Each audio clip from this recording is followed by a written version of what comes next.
श्री स्वामी समर्थ. कशा आहात तुम्ही? आशा व्यक्त करतो स्वस्त असाल, मस्त असाल आणि स्वामींच्या सेवेमध्ये तल्लीन असाल.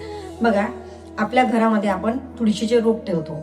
मग हे रोप कोणत्या दिशेला असायला पाहिजे, जेणेकरून आपल्याला आपण जे काही पूजा विधी करतो त्याचा आपल्याला पूर्ण कृपा आशीर्वाद आपल्याला तुळशी मातेचा आपल्या घरावरती असायला पाहिजे. मग का मिळत नाही आपल्याकडे, तुळशी का सुकते, मग सगळ्या गोष्टी याच्या मागे एक जे कारण असते.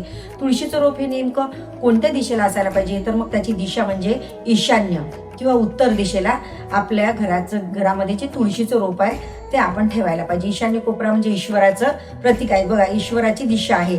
मग आपण देवघर सुद्धा ईशान्य कोपऱ्यामध्येच ठेवतो, पण तुळशीचं रोप सुद्धा आपल्याला घराच्या अंगणाच्या जे काही तुमचा ईशान्य कोपरा आहे ते त्या ईशान्य कोपऱ्यामध्येच आपल्याला ठेवायचं आहे. तिथे शक्य होत नसेल तर उत्तर दिशेला थोडं सरकवून आपल्या उत्तर दिशा आहे ती लगेच उत्तर दिशेला आपण ठेवू शकता. मग बघा, आपण रोप सुद्धा ठेवताना कोण्या दिशेला ठेवायचं, काय ठेवायचं याची जर आपण दक्षता घेतली ना, याचे बरेच काही रिझल्ट, बरेच काही फायदे आपल्याला व्हायला लागते.